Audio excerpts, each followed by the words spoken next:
السلام علیکم ورحمۃ اللہ وبرکاتہ۔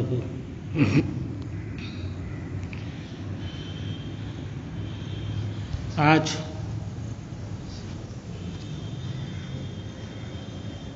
کتاب الودیعت سے سبق شروع ہے۔ ودیعت کا دوسرا مفہوم امانت ہے، مگر دونوں کے درمیان تھوڑا فرق ہے۔ ودیعت اور امانت کی تعریف تھوڑی سی الگ ہو سکتی ہے، لیکن محال دونوں کا ایک ہے۔ کوئی چیز آپ کی کہیں رہ گئی اور کسی کو وہ ملی تو اس کے پاس امانت ہے، اور کوئی چیز آپ نے کسی کو دی رکھنے کے لیے تو اسے ودیعت کہتے ہیں، لیکن انجام کار دونوں کا ایک ہی ہوتا ہے۔ اسی لیے فرماتے ہیں کہ ودیعت مودع کے ہاتھ میں امانت ہے۔ دیکھیے، مودع جس کو ودیعت دی جائے، جس کو ہم کہیں گے امین، اور ایک لفظ آئے گا مودع، امانت رکھنے والا، ودیعت رکھنے والا۔ اور ودیعت کا لفظ استعمال کیا جاتا ہے اس سامان کے لیے بھی جس کو امانت کے طور پر رکھا جائے۔ تو اب اس اعتبار سے گفتگو دیکھیے، کہتے ہیں الودیعۃ امانۃ، ودیعت امانت ہے۔ اب اگر ودیعت جو مفہوم ہے معنی مصدری کا، اس کے اعتبار سے اگر دیکھتے ہیں تو اس کی تعریف کیا ہوگی؟ دیا ہے تسلیط الغیر علی حفظ مالہ، ہے نا، مال کی حفاظت کے لیے دوسرے کو اس پر مسلط کرنا۔ ظاہر سی بات ہے، آپ دوسرے کو رکھنے کے لیے دیتے ہیں تاکہ وہ اس کی حفاظت کرے، یہ ہے ودیعت کا معنی۔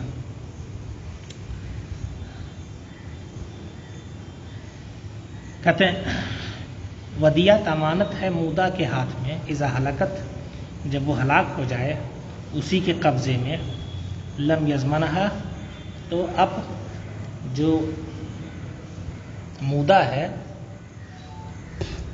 وہ اس کا ضامن نہیں ہوگا، اس کو اس کا تاوان نہیں بھرنا ہے۔ وللمودع، اب جس کے پاس ودیعت رکھی گئی ہے، امین، اس کی ذمہ داری ہے کہ حفاظت کرے۔ جس طریقے سے حفاظت کرتا ہو اپنے مال کی، اسی طریقے سے اس کی حفاظت کرے۔ تو اپنے مال کی حفاظت کرتا ہے تو صورت یہ ہوتی ہے کہ کبھی خود حفاظت کرتا ہے، اور جب خود موجود نہیں ہوتا تو اس کے اہل و عیال حفاظت کرتے ہیں۔ آپ جب موجود ہوتے ہیں تو اپنے سامان کی حفاظت کرتے ہیں، جب آپ باہر بازار چلے جاتے ہیں تو گھر والے اس کی حفاظت کرتے ہیں۔ آپ موجود ہو گھر میں، کوئی سامان گرنے والا ہو تو آپ صحیح کر دیں گے، اٹھا کے رکھ دیں گے اس کو، یہ حفاظت کی صورت ہوئی۔ اور آپ موجود نہیں ہیں تو آپ کے گھر والے اس کو اٹھا کر کے رکھ دیں گے، کیونکہ یہی دو لوگ ہوتے ہیں جن کا ایک دوسرے کے سامان کی حفاظت سے سابقہ پڑتا ہے۔ اسی لیے کہا کہ مودع کو حق پہنچتا ہے کہ خود سامان کی حفاظت کرے، وبمن فی عیالہ، اور ان کے ذریعے حفاظت کرائے جو اس کی پرورش میں ہے، جو اس کے ساتھ رہتے ہیں اس کی پرورش میں، کیونکہ بہرحال اس کا مال، ان کا مال بھی تصور کیا جاتا ہے حفاظت کے اعتبار سے، حفاظت کرنے کے اعتبار سے۔ فَإِنْ حَفِظَهَا بِغَيْرِهِمْ وَأَوْدَعَهَا زَمِنًا، اب اگر اس نے خود حفاظت نہیں کی، اپنے عیال کے ذریعے حفاظت نہیں کرائی، کسی اور کو دے دی حفاظت کرنے کے لیے، یا اس نے کسی اور کے پاس بطور امانت رکھ دی، تو اس کے پاس ہوتی ہے اور شے ہلاک ہوتی تو اس کو تاوان نہیں دینا پڑتا، لیکن اس نے یہ عمل کیا، یہ تعدی کی صورت پائی گئی، یہ اس کی طرف سے زیادتی پائی گئی، لہذا اب تاوان اس کو دینا پڑے گا، ضامن ہوگا۔ الا ان یقع فی دارہ حریق، ایک صورت ہے کہ دوسرے کو دے رہا ہے پھر بھی اس کو تاوان نہیں دینا پڑے گا، جیسے کہتے ہیں مگر یہ کہ اس کے گھر میں آگ لگ گئی ہو تو یہ اپنے پڑوسی کو سامان حوالے کر دے، ظاہر سی بات ہے۔ اب جب اس کے گھر میں آگ لگی ہے تو سامان تو ضائع ہو جائے گا اگر وہیں چھوڑ دے گا تو جلدی سے جیسے اپنے سامان کو پڑوسی کے گھر پہنچا دیا حفاظت کے لیے، ویسے امانت کو بھی حفاظت کے لیے پہنچا دیا وہاں، تو یہ بغرض حفاظت منتقل کرنا ہوا، لہٰذا اب اگر ضائع ہوا تاوان نہیں ہے۔ او یکون فی سفینہ، یا کشتی پر سوار تھا، وہو یخاف الغرق، اور اسے ڈوبنے کا خوف ہونے لگا، کشتی ڈولنے لگی، لگا کہ اب ڈوبے کہ تب ڈوبے، فیلقیہا الی سفینۃ اخری، دوسری کشتی میں اس کو ڈال دیا لے جا کر کے، تو دوسری کشتی میں ڈال دیا تو مقصد کیا ہے؟ ڈوبنے سے بچانا، حفاظت، لہٰذا اب اگر وہاں ضائع ہو جائے تو اس کی ذمہ داری نہیں ہے، یہ تاوان نہیں دے گا، کیونکہ اس نے حتی المقدور حفاظت کی، جس طرح اپنے مال کی حفاظت کرتا ہے۔ وَإِنْ خَلَطَهَا الْمُودَعُ بِمَالِهِ حَتَّى لَا تَتَمَيَّزُ ضَمِنَهَا۔ اب ایک مسئلہ یہ بیان کرتے ہیں کہ مودع اور امین کی ذمہ داری تھی کہ اس کے مال کو، امانت والے مال کو محفوظ رکھے، اور اس طور پر رکھے کہ جب ودیعت رکھنے والا مانگے تو دے سکے اس کو۔ اس نے کیا کیا؟ اس کا مال اپنے مال کے ساتھ خلط کر دیا، ملا دیا، اور اس طور پر ملا دیا کہ اب امتیاز نہیں ہو سکتا۔ مثال کے طور پر اس نے، اس کے پاس رکھا تھا گیہوں، اپنے گیہوں میں اس نے ملا دیا، تیل رکھا تھا، اپنے تیل میں ملا دیا، درہم رکھا تھا، اپنے درہم میں ملا دیا، تو پھر ایسی صورت میں اب گویا ہلاک ہو گیا، مانا یہ جائے گا کہ وہ شے ہلاک ہو گئی، کیونکہ اس نے امانت کو غیر امانت سے اس طور پر خلط کر دیا کہ امتیاز نہیں ہو سکتا، تو اس وجہ سے ہلاکت کا معنی پا لیا جائے گا۔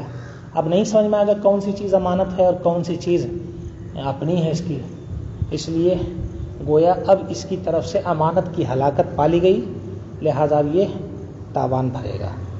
کہتے فَإِنْ خَلَطَهَا، اگر مودع نے اپنے مال سے اس کو ملا دیا اس طور پر کہ ممتاز نہ ہو سکے تو تاوان دے گا۔ اب اگر اس طور پر ملایا کہ ممتاز ہو جائے، الگ الگ چھانٹ کے کر لیا جائے، جیسے اس نے دینار دیا تھا اپنے درہم سے ملا لیا، تو ملانا تو پایا گیا لیکن درہم اور دینار الگ الگ کر سکتا ہے۔ اسی طریقے سے اس نے کپڑا دیا تھا، ہے نا، اپنے کپڑوں کے ساتھ رکھ لیا، تو یہ مل کر کے بھی الگ الگ ہوتے ہیں، ہے نا، تو اس وجہ سے یہاں امتیاز کا امکان ہے، اس لیے امتیاز کی صورت پائی جا رہی، اس لیے یہاں اگر ہلاک ہو جائے تو تاوان نہیں دے گا، لیکن اگر خلط کر دیا تو ہلاک ہو یا نہ ہو، خلط کرنے ہی سے ہلاکت کا حکم ثابت ہو گیا، تاوان دینا پڑے گا۔ فَإِن طَلَبَهَا صَاحِبُهَا فَحَبَسَهَا عَنْهُ وَهُوَ يَقْدِرُ عَلَىٰ تَسْلِيمِهَا ثَمِنَهَا۔ اب غصب والے باب میں یہ پڑھ چکے ہیں، وہی مسئلہ وہاں ضمناً پڑھ کے صراحتاً آ گیا کہ اگر امانت رکھنے والے نے امانت دار کو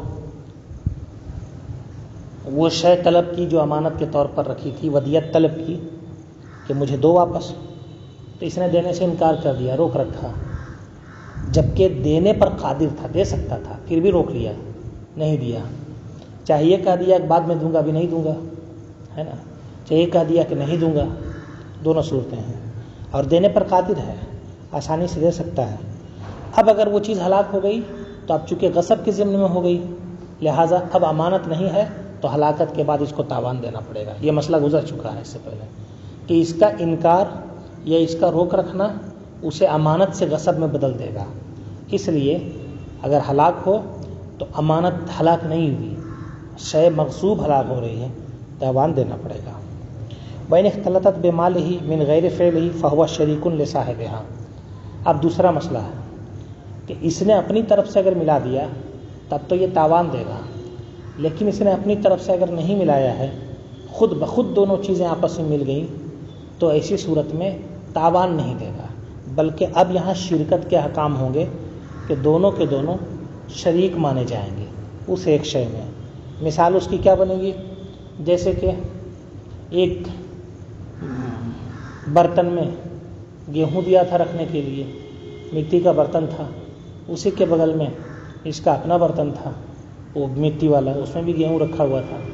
اب اتفاق سے دونوں برتن کسی وجہ سے ٹکرائے، ٹوٹ گئے، اور دونوں گیہوں آپس میں مل گئے، یا دونوں تیل آپس میں مل گئے، جو بھی صورت ہو، تو مل جانے کے بعد اب یہ ہے کہ یہ اس کے اپنے اختیار سے تو ملا نہیں، اس کی طرف سے تعدی پائی نہیں گئی، لہذا تاوان کا حکم نہیں ہوگا، لیکن یہ بھی طے ہے کہ اس میں کیا بولتے ہیں مودع کا، امانت رکھنے والے کا مال تو موجود ہے، لہذا اب اس کا بھی حق اس سے متعلق ہو جائے گا، اور اس کا بھی مال اس میں مل گیا ہے تو اس کا بھی حق متعلق ہو جائے گا، اور دونوں ایک دوسرے سے ممتاز نہیں ہیں۔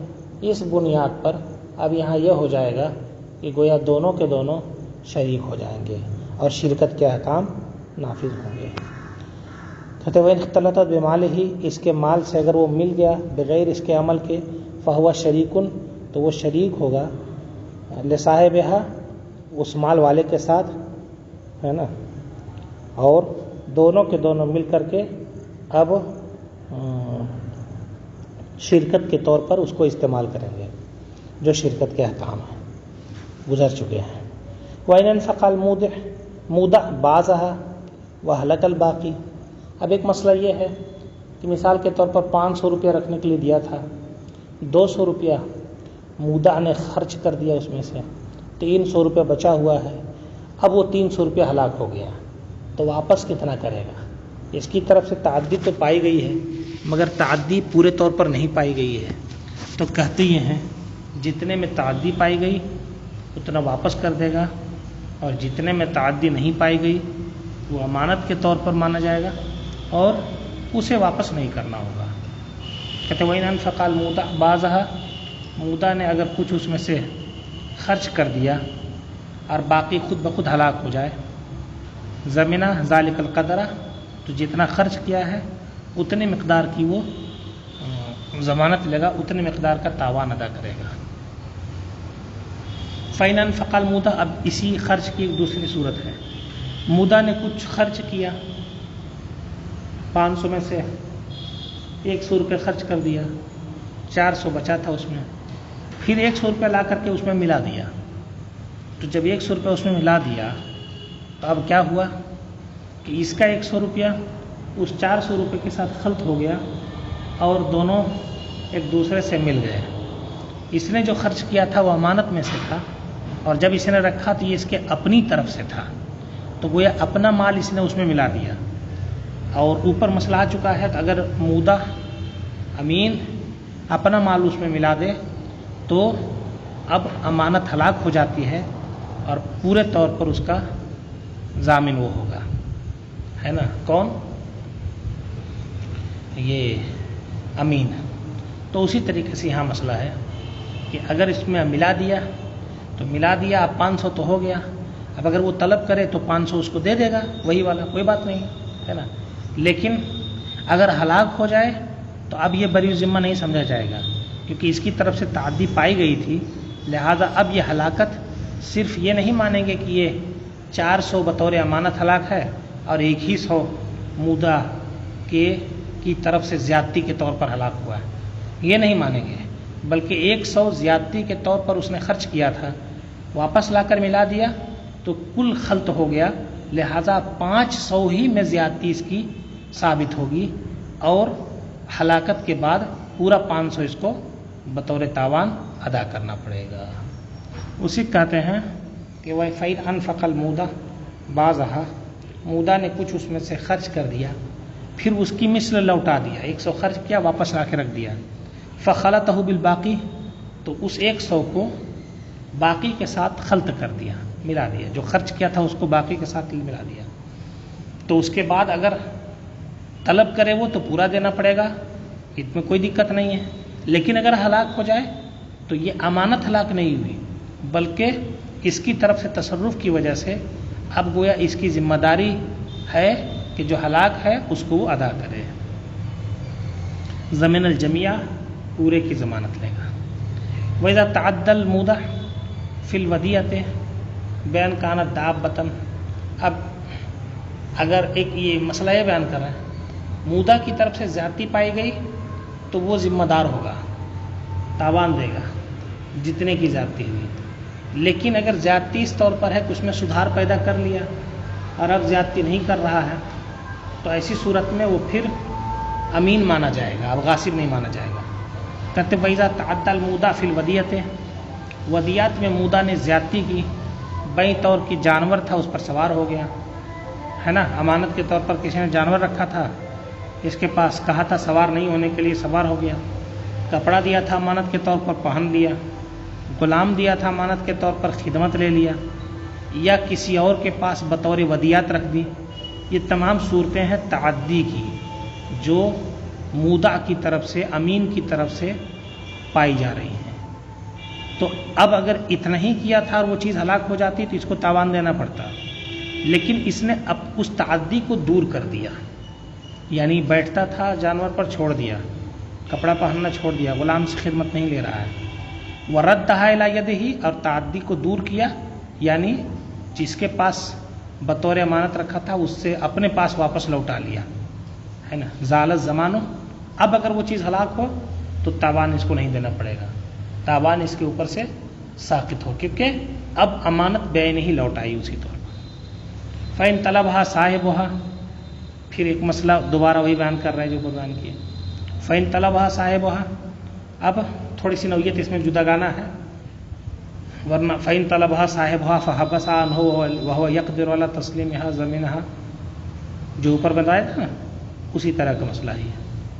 اگر مالک نے طلب کیا، امانت رکھنے والے نے، اس نے انکار کر دیا، وہاں تھا کہ روک رکھا، یہاں صراحتاً انکار کر دیا، ہے نا، نہیں دوں گا، فہلکت، اب وہ ہلاک ہو گئی، تو بہرحال جیسے انکار کیا تھا وہ غصب کے درجے میں آ گیا تھا، اب ہلاک ہونے کے بعد تاوان دینا پڑتا ہے غصب میں، لہٰذا اب یہ امانت ہے نہیں تو ہلاک ہونے کے بعد اس کو بھی تاوان دینا پڑے گا۔ فَإِنْ عَادَ إِلَى الْاعْتِرَافِ، اب اگر مالک نے طلب کیا، اس نے انکار کر دیا، اس کے بعد شے ہلاک ہو گئی، اب اعتراف کرتا ہے کہ ہاں تمہاری میرے پاس یہ شے امانت تھی، پہلے کر دیا تھا تمہاری کچھ امانت ہی نہیں میرے پاس، اب اقرار کر رہا ہے کہ ہاں تمہارے پاس تمہارا سامان میرے پاس بطور امانت ہے تھا، تو یہ اعتراف اس کو فائدہ نہیں پہنچائے گا۔ لم یبرأ من الزمان، وہ زمان سے بری نہیں ہوگا۔ وجہ اس کی کیا ہے کہ امانت کے طور پر اس نے رکھ دیا تھا، اس بندے نے طلب پر انکار کر دیا کہ میرے پاس کوئی امانت ہی نہیں ہے، تو گویا اس عقد کا انکار ہو گیا، اب وہ شے ہلاک ہو گئی تو غصب کے طور پر ہوئی، اس کو دینا پڑے گا۔ اب اقرار بھی کرتا ہے تو انکار کی وجہ سے وہ تو دونوں کے درمیان جو معاملہ تھا وہ ختم ہو گیا، لہٰذا اب اقرار فائدہ نہیں کرے گا۔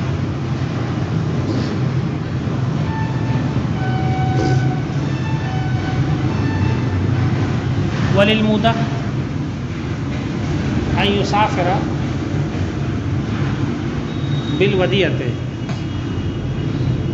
مودع کو حق پہنچتا ہے کہ وہ ودیعت کے ذریعہ سفر کرے، وَإِنْ كَانَ لَهَا حِمْلٌ وَمُؤْنَةٌ، اگرچہ اس کے لیے بوجھ ہو، یعنی اگرچہ وہ بوجھل کرنے والا سامان ہو، یا اس کے لیے اجرت وغیرہ دینی پڑے، مشقت اٹھانی پڑے۔ حاصل یہ ہے کہ امانت دار کو اگر امانت رکھنے والے نے کہہ دیا ہے کہ یہ سامان تمہارے پاس بطور امانت ہے، اس کی حفاظت کرنا، تو اب وہ اس کی حفاظت کرے گا۔ اب حفاظت کرنے کے لیے اگر سفر پر لے جانا پڑے تو لے جائے گا، یعنی اس کو پتہ ہے کہ کوئی اور اس کی حفاظت کر نہیں سکتا، اپنے ساتھ سفر پر لے جاؤں گا تبھی یہ چیز محفوظ رہے گی، تو لے جا سکتا ہے، بشرطے کہ سفر پرخطر نہ ہو، کیونکہ اگر سفر پرخطر ہوگا تب تو ضیاع کا امکان شروع سے موجود ہے، لہٰذا اب اس کی طرف سے تعدی ہوگی سفر پر لے جانا، ٹھیک ہے، لیکن مطمئن ہو اگر تو کوئی حرج نہیں، لے جا سکتا ہے۔ لیکن اگر امانت رکھنے والے نے یہ کہہ دیا یہ چیز تمہارے پاس بطور امانت ہے، اس کو سفر پر نہیں لے آ سکتے، اب سفر پر لے جاتا ہے اور ہلاک ہوتی ہے، تاوان دینا پڑے گا، کیونکہ اس کی طرف سے امانت رکھنے والے کی مرضی کے خلاف عمل پایا گیا ہے۔ اب سفر پر لے جانے میں ظاہر سی بات ہے اگر وزنی سامان ہے اس کا بوجھ بھی ہوگا، جس کو ڈھونڈنا پڑے گا اس کے لیے اجرت بھی کرنی پڑے گی. کا کوئی بات نہیں, یہ سب کرے امانت دار, اور یہ سب کر کے بھی اگر اس کی حفاظت کر رہا ہے تو اس کو حق پہنچتا ہے اس طور پر حفاظت کرنے کا, اس کے لیے جائز ہے, بشرطے کے سفر پر لے جانے کی اجازت ہو. وَإِذَا أَوْدَىٰ رَجُلَانِ عِنْدَ رَجُلٍ وَدِيَةً ثُمَّ حَضَرَ أَحَدُهُمَا فَطَلَبَ نَصِيبَهُ مِنْهَا لَمْ يَدْفَعْ إِلَيْهِ شَيْئًا حَتَّىٰ يَحْضُرَ الْآخَرُ عِنْدَ أَبِي حَنِيفَةَ وَقَالَ أَبُو يُوسُفَ مُحَمَّدٌ يَدْفَعُ إِلَيْهِ نَصِيبَهُ. اگلا مسئلہ یہ ہے, دو لوگوں نے کسی ایک کے پاس کوئی سامان ودیعت رکھی. ایک سامان دو لوگوں کے درمیان مشترک ہے نا, جیسے 1000 دینار ہے, دو لوگوں کے درمیان مشترک ہے. اب دونوں نے ایک آدمی کے پاس بطور امانت رکھی ہے, پھر ان میں سے ایک آتا ہے اور کہتا ہے میرا حصہ مجھ کو دے دو. تو اب اس شخص کا کیا حکم ہے, یہ اس کو اس کا حصہ دے سکتا ہے یا نہیں؟ تو امام اعظم کے نزدیک جب تک دوسرا نہیں آ جاتا یہ اسے اس کا حصہ نہیں دے گا, اور صاحبین فرماتے ہیں کہ اس کو اس کا حصہ واپس کر دے گا.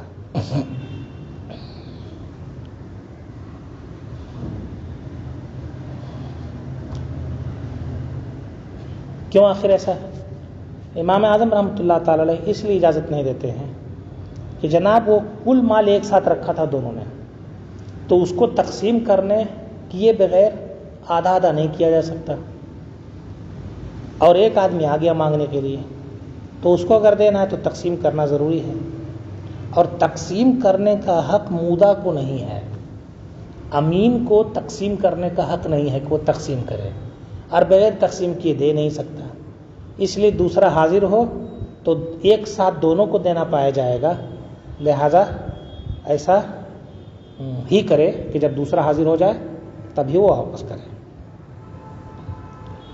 اور صاحبین کہتے ہیں جناب اپنا حصہ مانگ رہا ہے نا تو اس کو دینے میں کیا حرج ہے, اس کو دے دینا چاہیے. فتویٰ امام اعظم کے قول پر ہے اور ہونا بھی چاہیے, کیونکہ جب دو لوگوں نے رکھا ہے, ایک صاحب اپنا مانگ کر کے لے جائے دوسرے کو خبر ہی نہ ہو, تو ایسی صورت میں یہ عہد میں اور معاہدے میں دوسرے کے ساتھ دھوکہ ہونے کا امکان ہے. اس لیے وَإِنْ أَوْدَعَ رَجُلٌ عِنْدَ رَجُلَيْنِ شَيْئًا مِمَّا يُقَسَّمُ لَمْ يَجُزْ أَنْ يَدْفَعَهُ أَحَدُهُمَا إِلَى الْآخَرِ. ایک آدمی نے دو کو کوئی سامان رکھنے کے لیے دیا اور وہ قابل تقسیم ہے, 1000 دینار دیا, تو ایک آدمی نے دو کو دیا 1000 دینار کہ رکھ دیجیے ہمارا آپ دونوں. اب ان دونوں میں سے کسی کو اختیار نہیں ہے کہ ایک آدمی دوسرے سے کہے کہ آپ ہی رکھ دیجیے, ہے نا, یا پہلا کہ دوسرے کو آپ ہی رکھ دیجیے, دوسرا کہ پہلے کو آپ ہی رکھ دیجیے. نہیں, دونوں کو رکھنا پڑے گا, کیونکہ دونوں کو اس نے دیا ہے یہ سمجھ کر کے کہ ایک پورا نہیں رکھ پائے گا کسی وجہ سے, تب نے اس نے دونوں کو دیا. جب اس نے دونوں کو دیا ہے تو دونوں کو ہی رکھنا پڑے گا.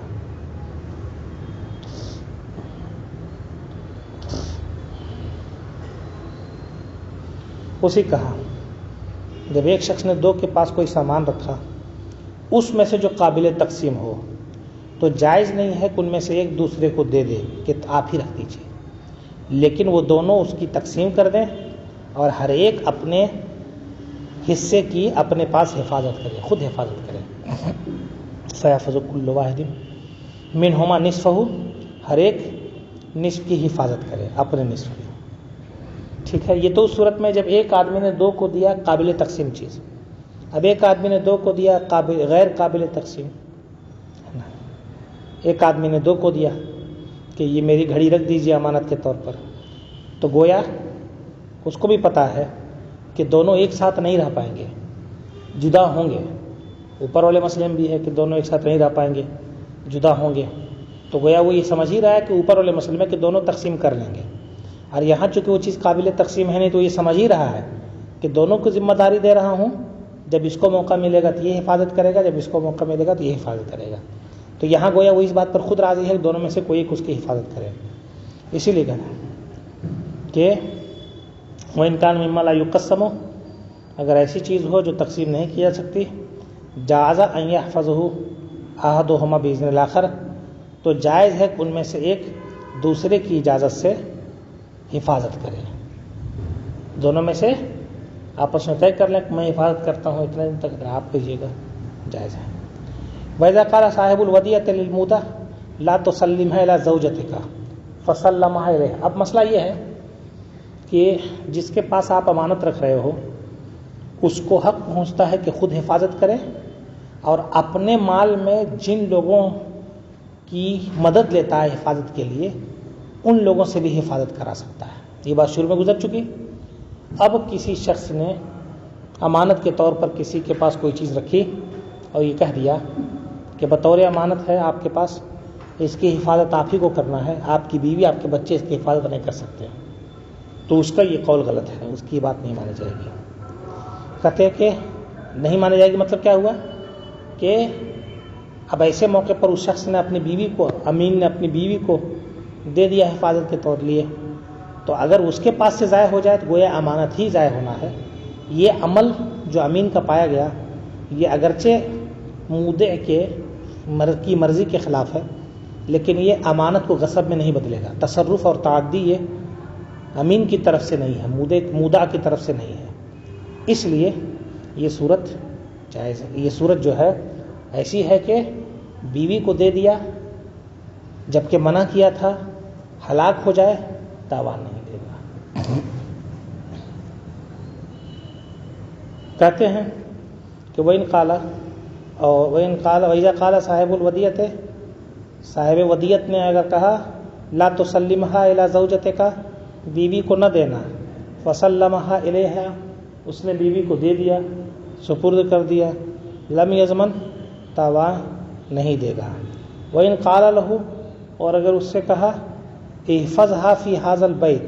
اب ایک دوسرا مسئلہ ہے، یہ بہت بڑا گھر ہے اس کا، امین کا، تو امانت رکھنے والے نے کہا کہ اسی کمرے میں رکھنا، دوسرے کمرے مت رکھنا، تو اگر دوسرے کمرے میں رکھ دے تب بھی کوئی حرج نہیں ہے، یعنی وہ امانت کو ضائع کرنے والا نہیں کہا جائے گا، اور ہلاک ہو جائے تو تاوان نہیں دے گا وہ، کیونکہ دونوں میں سے جس کمرے میں بھی رکھتا یہ اس کو اختیار تھا اور دونوں کمرے برابر ہیں. ہاں کبھی کبھی مکان کا کوئی کمرہ ایسا ہوتا ہے جو عام آمد و رفت کے لیے ہوتا ہے، تو اگر امانت کا سامان وہاں رکھا تو ضائع ہونے کا امکان زیادہ ہے، تو اگر وہاں رکھ دیا تو تعدی پائی گئی، لہذا تاوان دے گا اگر ضائع ہو جائے تو، ٹھیک ہے. لیکن اگر اندرون مکان میں کئی کمرے ہیں تو کسی میں بھی رکھ سکتا ہے، تمام میں حفاظت یکساں ہوتی ہے، تو اسی کو کہہ رہے ہیں.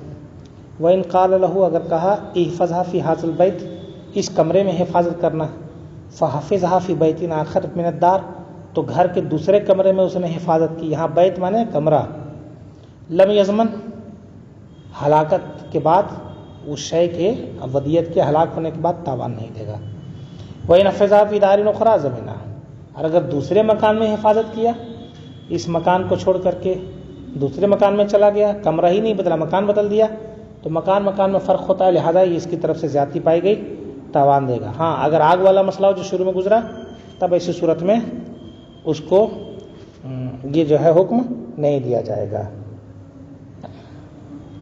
اب اگلی گفتگو شروع ہو رہی ہے عاریت کی. خود صاحب کتاب اس کی تعریف کر رہے ہیں کہ عاریت کس کو کہتے ہیں؟ تملیک المنافع بغیر وزن، کسی کو منافع کا مالک بنانا بغیر کسی عوض کے، بدلہ لیے بغیر کسی کو کسی شے کی منفعت کا مالک بنانا. جیسے آپ کے پاس کوئی صاحب آتے ہیں اور کہتے ہیں کتاب دے دیجیے گا پڑھنے کے لیے، میں واپس کر دوں گا پڑھ کر کے، یہ عاریت ہے، جس کو اردو منگنی بھی بولتے ہیں، ہے نا، مانگ کر کے لیا ہے. جی تو اب جو ہے امانت اور عاریت دونوں میں بغیر عوض کے سپرد کی جاتی ہے. بس اتنا ہے کہ امانت میں نفع نہیں حاصل کرنا ہوتا ہے، عاریت میں نفع ہی حاصل کرنے کے لیے آدمی لیتا ہے. تو یہ عاریت لینا جائز ہے، حدیث میں بھی ثابت ہے. یہ الفاظ کیا ہوتے ہیں عاریت کے؟ اعرتو کا، میں نے عاریت کے طور پر تم کو دیا. اطعمتک ھذہ الارض، یہ زمین میں نے تم کو دی کھانے کے لیے. کھانے کے لیے کا مطلب یعنی غلہ اگا کر کے اپنے زندگی گزارنے کے لیے. ظاہر سی بات ہے زمین تو آدمی کو کھاتا نہیں ہے، مراد ہے غلہ، اور غلہ یہ زمین کے منافع میں سے ہے۔ منحتک ھذا الثوب، یہ کپڑا میں نے آپ کو دیا۔ حملتک علی ھذہ الدابہ، اس جانور پر میں نے آپ کو سوار کیا۔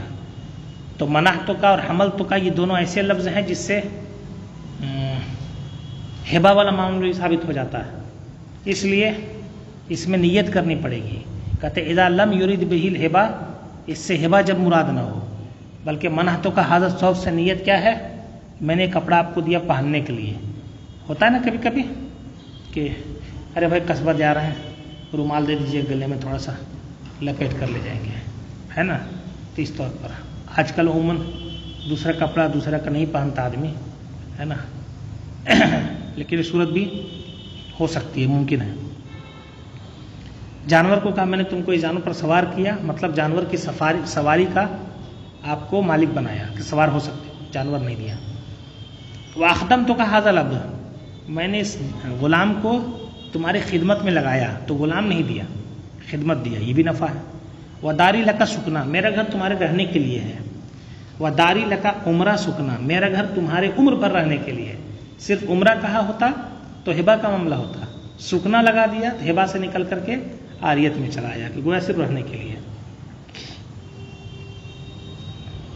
اب جو شخص عاریت کے طور پر دیتا ہے وہ اس کا احسان ہے، تو جب چاہے مانگ لے، اس کو حق پہنچتا ہے۔ احسان میں طے تو ہے نہیں کہ اتنے دن کے لیے چھوڑنا ہی پڑے گا۔ کہتے ولیلمعیر، اعارہ کرنے والے کو، منگنی دینے والے کو حق پہنچتا ہے کہ عاریت میں جب چاہے عاریت سے رجوع کر لے، واپس لے لے سامان۔ اب اخلاقی طور پر ایسا نہیں کرنا چاہیے کہ اس کی ضرورت بھی نہیں پوری ہوئی اور مانگ کر کے لے آئے، کیا فائدہ دینے سے؟ کلہاڑی لیا تھا کہ لکڑی کاٹنا ہے، اس نے ابھی لکڑی کاٹی نہیں اور آپ مانگ کر کے لے آئے، تو دینا ہی بیکار ہوا پھر۔ والعاریۃ امانۃ فی ید المستعیر، اب یہ ہے کہ عاریت کی حیثیت کیا ہوتی ہے؟ عاریت اس سامان کو ہی بولتے ہیں جو اعارہ کے طور پر، منگنی طور پر دی جائے، ہے نا؟ اس میں ایک معیر ہوتا ہے دینے والا، مستعیر ہوتا ہے جس کو دیا جائے۔ تو عاریت کی حیثیت کیا ہوتی ہے؟ جس کو دیا گیا ہے مستعیر، اس کے پاس اس کی حیثیت امانت کی ہے نا؟ آپ نے عاریت کے طور پر دیا، اس سے کام لیجیے گا پھر واپس کر دیجیے گا، تو اس کے پاس وہ چیز بطور امانت ہے۔ اور امانت کا حکم کیا ہے؟ ان ہلاکت من غیر تعد لم یضمن شیئا، اگر بغیر مستعیر کی زیادتی کے اگر وہ ہلاک ہو جائے تو وہ کسی چیز کا تاوان نہیں دے گا، اس کے ذمہ تاوان نہیں ہے۔ ولیس للمستعیر ان یواجر ما استعارہ، اب وہ لیا ہے عاریت کے طور پر تو اس میں تعدی کرنے کا حق اسے نہیں ہے۔ اور تعدی کی ایک صورت یہ ہے کہ ادھار منگنی لیا ہے کسی سے، لیجیے کام چلا کے واپس کر دیں گے، اور یہ اجرت پر لگا دے۔ گھوڑا لیا تھا کہ اس پر سواری کروں گا کچھ دن تک، اس کے بعد پھر واپس کر دوں گا، تو یہ عاریت ہے۔ اب بندہ دوسرے کو دیا کہ ٹھیک ہے یہاں سے 15 کلومیٹر کی سواری کرو اور 50 روپے مجھ کو دے دینا، تو یہ گویا اجرت پر دینا ہوا، یہ تعدی ہو گئی، تو یہ ناجائز ہے۔ مستعیر کو حق نہیں پہنچتا ہے کہ جس کو عاریت پر لیا ہے اسے اجرت پر دے دے۔ فَإِنْ أَجَرَهُ، اب اگر اجرت پر دیا ہے اور ہلاک ہو جائے تو اس کی طرف سے تعدی پائی گئی، لہذا تاوان دے گا۔ وَلَهُ أَنْ يُعِيرَهُ إِذَا كَانَ الْمُسْتَعَارُ مِمَّا لَا يُخْتَلِفُ بِاخْتِلَافِ الْمُسْتَعْمِلِ، اب یہ ہے کہ جو عاریت پر لیا ہے اسے دوسرے کو عاریت پر دے سکتا ہے یا نہیں۔ اس کے تعلق سے فرماتے ہیں کہ وہ چیز کیسی ہے یہ دیکھیں گے۔ اگر وہ چیز ایسی ہے کہ یہ استعمال کرے یا کوئی دوسرا استعمال کرے، دونوں صورتوں میں اس پر فرق نہیں پڑنے والا ہے، وہ چیز یکساں رہے گی دونوں صورتوں میں، تو ایسی صورت میں یہ اس کو عاریت پر دے سکتا ہے۔ لیکن اگر دوسرے کو دینے کے بعد اس میں فرق پڑ جائے گا تو نہیں دے سکتا۔ اس کی مختلف مثالیں بن سکتی ہیں، جیسے سائیکل لیا تھا کہ میں چلاؤں گا، دوسرے کو دیا، وہ اتنا تندرست ہے کہ بیٹھے گا تو اس کا پہیا ٹیڑھا ہو جائے گا، تو ایسی صورت میں اب عاریت پر بھی نہیں دے سکتا، کیونکہ اس سے شے مستعار کو نقصان پہنچے گا۔ اسی کو مختصر انداز میں بیان کیا ہے کہ وَلَهُ أَنْ يُعِيرَهُ، اس کو حق پہنچتا ہے۔ اسی طرح اور بھی مثال ہو سکتی ہے کہ مثال کے طور پر اس کو عاریت میں کوئی چیز دیا ہے اور وہ چیز اس کے استعمال میں تو آتی ہے، کوئی دقت نہیں ہے، لیکن دوسرے کے استعمال میں آئے گی تو اس کو نقصان پہنچے گا۔ میں نے ایک مثال دی ہے، اس طرح کی کئی مثالیں بنا سکتے ہیں، تفصیل میں جانے کی حاجت نہیں ہے۔ اسی کا اذا کان المستعار مما، اگر مستعار اس میں سے ہو، لا اختلف ہو، جو استعمال کرنے والوں کے بدلنے سے نہ بدلے، تو وہ دے سکتا ہے نا۔ اب جیسے کلہاڑی ہے، لکڑی کاٹنے کے لیے عاریت کے طور پر لیا، دوسرا مانگ رہا ہے لکڑی کاٹنے کے لیے، تو دوسرا بھی اگر وہی کام کرے گا تو اس میں کوئی تبدیلی نہیں ہونے والی ہے، اس لیے دوسرے کو بھی وہ دے سکتا ہے۔ ٹھیک۔ وعاریۃ الدراہم والدنانیر والمکیل والموزون قرض، کسی نے درہم دینار یا گیہوں چاول عاریت کے طور پر لیا تو یہ عاریت نہیں ہے، یہ قرض ہے۔ وجہ یہ ہے کہ عاریت میں منفعت کا استعمال ہوتا ہے، عین شے کا نہیں، اور اگر درہم و دینار کسی سے لیا ہے تو اسی کو خرچ کرے گا، یہ نہیں کہ اس سے نفع اٹھائے گا، اسی کو خرچ کرے گا، کیونکہ درہم و دینار سے نفع اٹھانے کی صورت ہی ہے کہ اس کو خرچ کرے آدمی، تو اسی کو خرچ کرے گا۔ تو پھر ایسی صورت میں گویا یہ اس کی طرف سے کیا بولتے ہیں منافع کا استعمال نہیں ہوا، عین کا استعمال ہوا۔ یہ گیہوں چاول کا بھی ہے کہ وہ لیا تو گویا وہی چیز استعمال کرے گا۔